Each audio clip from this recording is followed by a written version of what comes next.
But I'm so excited that I'm excited about all our guests.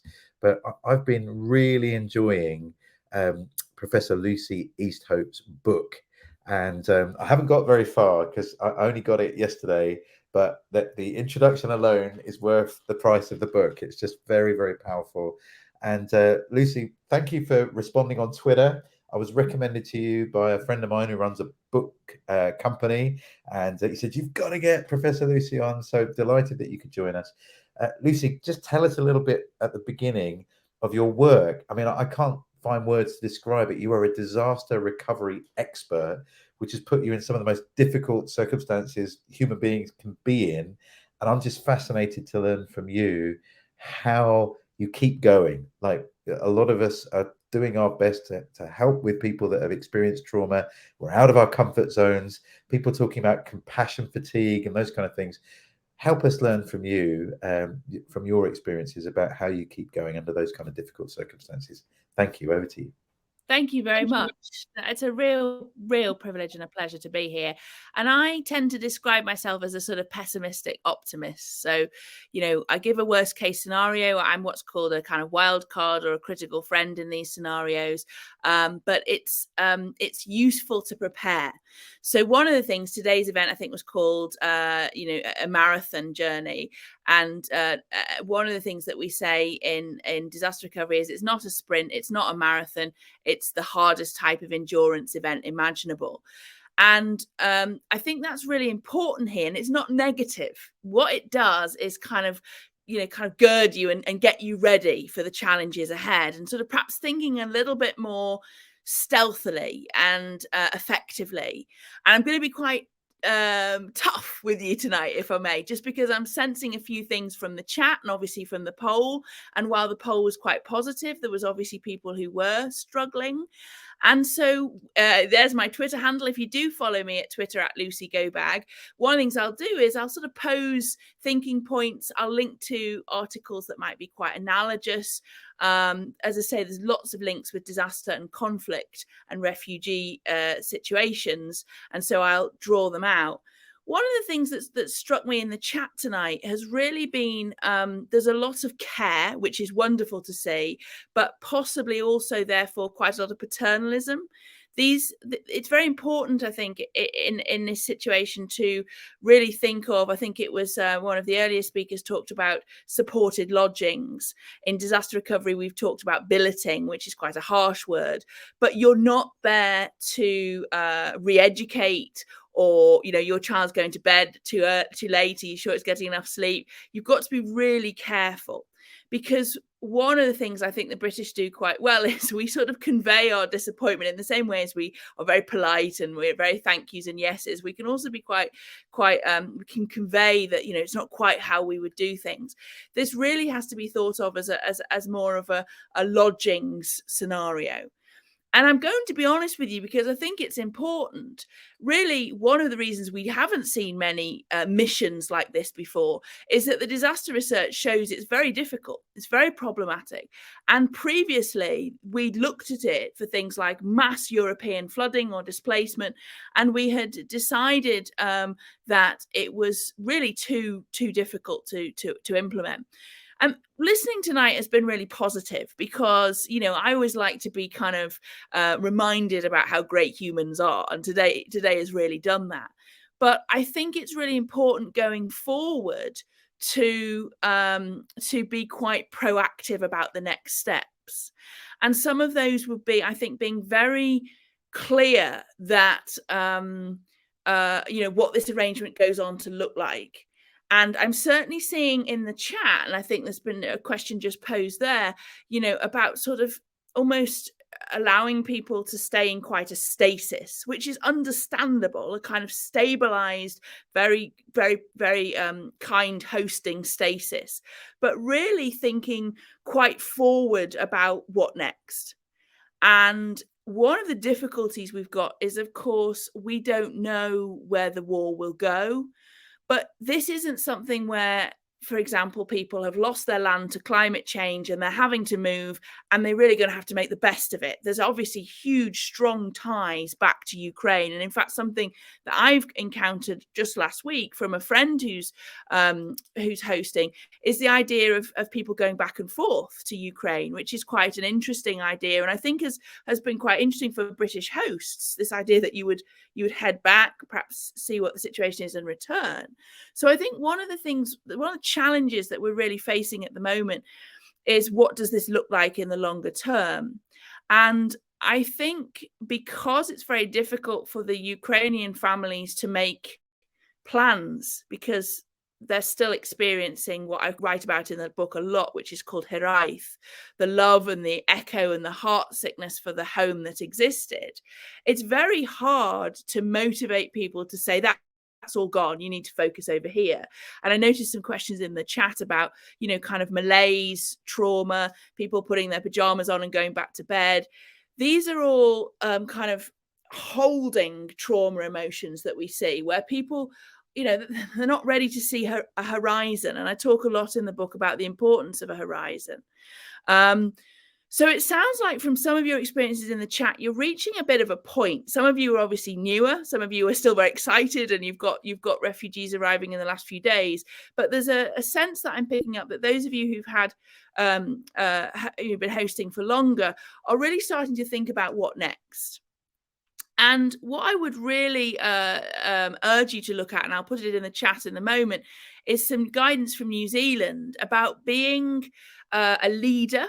So it doesn't mean political leadership. It means people who light the way and lead people along the path in disaster recovery, and things to think about, how to frame your language, how to think about talking about the next steps. Honestly, I think one of the challenges you've got, we've said all along, is that this isn't being done with a huge amount of central government support. And there isn't a huge clarity over what next. And I think one of the things would be that your families, the people that you're hosting, will really need a lot of support now to do some quite difficult decision making about what next. One of the other things, and I would always defer to specialists like Wendy on this, but one of the other things is that it can be difficult to tackle trauma for a very ongoing situation. So you can't necessarily kind of put the trauma to bed and focus on the future, because this trauma is ongoing. It's being lived remotely. In the situation that I've got with a friend, they're constantly worried that they won't be reunited with family again. So you haven't finished with the trauma, and that's very difficult. So I think one of the things that I would be really clear on is a plan for that you're making through the summer for into the winter. Several people in the chat have said, we're heading to quite a difficult winter. There's a cost of living, there's the electricity, there's the power. What we find in disaster recovery is it's always best to try and look forward before it feels necessary, and even perhaps approach things quite early on. What's the plan here? And the other thing that you may be doing unintentionally that's so difficult to get right in disaster response, and I use those words deliberately just so we can access all of the tools, is that you may be doing too much. And so that's a really big lesson in disaster recovery.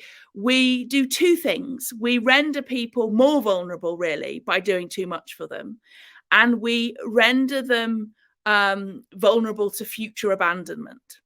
So it's really important that you don't let people lose their survival skills and their sharp elbows and keep going.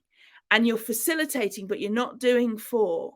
And so I think one of the things that, just picking up from the chat, is to really, at this point, use something like the New Zealand guidance, the Leading in Disaster Recovery, to be quite honest about your own behavior and really take stock of maybe you're falling into some traps, and that can be quite hard. It can involve some difficult self-reflection as to your own behavior. The couple of people in the chat have pointed at perhaps more severe trauma reaction. people not leaving their room. I think there was a young woman mentioned in the chat who was very, very sort of malaised and distressed and not leaving her room. That does need to be referred on. You urgently will need support there. That's GP intervention and local authority and signposting very gently, but is important, because that sounds like quite an extreme trauma reaction. The other thing we're seeing a lot so a lot of local authorities in the UK that I work with have activated their disaster management plans to be able to support this. And it's interesting, I was speaking to colleagues today about preparing for tonight, and everything that they've said has come up in the chat. Everything from kind of annoying little fractious relationships all the way through to big questions about can you charge, which obviously is answered in the FAQs, but also a growing concern about things like mothers of the families perhaps finding work and leaving the children at home seems to be a very big theme, and things like therefore local authority and safeguarding and all of those kind of things. So there's some interesting challenges. The biggest issue, I think, as I say, just to summarize, is probably what next, and I'm very happy to take your questions on that. But also picking up the earlier point about your own self-care, I think one of the things about what will come next is that you're very this is the start of a journey, a very difficult journey for both the Ukrainian people and the country of Ukraine. And you can't take all of this on yourselves. I see a lot of people in the chat worrying about what if this happens to them, what if that happens to them. You are at great risk of secondary trauma. Now, that's not me being, me saying don't care. That's me saying secondary trauma can really, really debilitate. So it's basically you absorbing the trauma. And sometimes it can fill a bit of a void in your own life to do that. And then your friends and family start thinking, hang on, you've become very obsessed with something. So again, there's a useful checklist at the back of the New Zealand guidance. This was developed after the earthquake in 2011 that I would take a look at. And I'd also just keep an eye. I'll put my chat in again, my Twitter in the chat. Just keep abreast of things. One thing, it's not necessarily been the theme of tonight. Tonight's been very hopeful. It's not your fault if it doesn't work. So I've just posted on my Twitter an article that I've done in Poland, and the recovery guidance says these arrangements pretty much tend to last about 8 to 10 weeks. Some of you have gone much further than that. But if this isn't right, and it's harming you and it's harming the refugees, one of the things about this sort of forced altruism is it can mean you far extend your own your own comfort, really. I don't mean that in a sort of luxury way. I mean that in terms of your psychological safety. If it doesn't work, seek support early from the charities we've been hearing tonight, because that would be much better than letting this go on. And the second thing is, when or if it does fail, it's sort of slightly it is a risk we flagged. It's not it's not something I want you to torture yourself about. If only I'd tried harder, if only I'd bought better flour or butter. Seeing the comments in the chat, it's not anybody's fault. This is what happens in disaster, and it's why we only planned, really. It's why the government really haven't been hugely supportive of this. It's a risky business. But what I've taken from tonight is I am so in awe of those of you who've done it, and I'm very, very grateful. Thank you so much, Lucy. Lots of love in the comments, and well done. You're better at me that reading comments and speaking at the same time. I found that very difficult, but you're very good at multitasking. Such helpful advice. Thank you so much. I just wonder from I mean, we'll bring everybody back in a minute and just throw some of the questions at different members of our panel. But for someone that's been exposed to disasters over so many years and so many different contexts, are there any kind of quick wins, quick lessons for us about this, pacing yourself? You said it's the longest endurance race you've ever had to run. You've been running it far longer than many of us. What should we be thinking about as we kind of think about that longer term? It is literally long term. So there is, you can try and kind of politically game where this will go. But one of the things that I always couch very tentatively at the start of giving any advice is people want to know how long this will last. So if we look at the pandemic, you were told sort of 6 to 8 weeks. That was never realistic. It was many years, and only slightly shorter because of some of the benefits brought by the vaccine. With this, you're looking at years of support needed. And it is interesting, you've raised some really useful things tonight. The idea of a second wave of hosting families, the idea, of better temporary accommodation. One thing I would say is, in all of your planning, whether that's a sanctuary foundation or as individual hosts, you need to be thinking longer term. And it's very difficult. The 6 months doesn't end on a clock. So really well into next year, be thinking about it. I'm also it was the first speaker. I really, really, well, I agree with all the speakers tonight, everything that's been said, but the idea of self-care is hugely important in this. And the other thing I thought was really poignant and moving in the chat was sort of the family who are hosting starting to get cold feet about the decision making while they wait.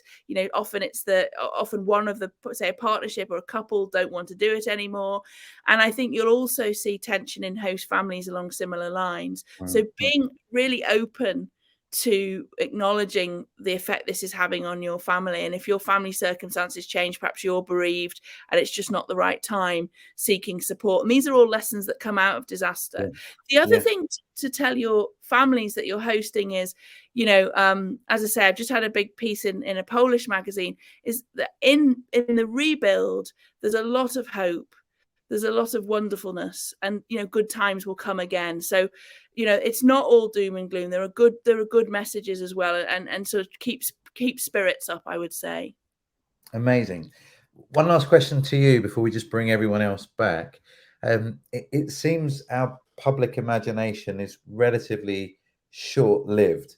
So there was a while we were very passionate about Afghanistan, and then that kind of dropped off the news, and public sympathy changes. At the moment, I think we can see public sympathy for Ukraine diminishing. What can we do so that we're not kind of, I suppose, blown about by those winds and just on trend, off trend? How do we sustain this? Because so one of the things that I think people find quite shocking on the guidance that I'll put in the comments, the leading in disaster recovery is the big low point in the disaster recovery graph. And really, I think because we use disaster recovery material so much in local authorities, we knew this would happen at about the 10-week point. And so we can literally time it from when refugees were arriving. And in fact, we set our clock for the Polish and German families, and we've been able to do the same. So it's about a 10-week low. So one thing I would say, local authorities, I have to say, I know there's not been a huge amount of support, but certainly they were aware of that. So some local authorities I'm working with were ready to upskill and upscale the support at that point. There is an uptick of support. It sounds miserable, but it isn't. You mustn't believe the big bursts of goodwill. You're not looking for that. That's too noisy and exciting. You've just got to keep steady, slightly below that. You don't want to get carried away. You don't want to totally buy into the greatness of human nature. You want a steady sweet spot just a bit lower than that. And that's somebody like you's got that balance really, really great. Oh, I hope so. Thank you very much. Wonderful. I could converse with you about this all evening. Let's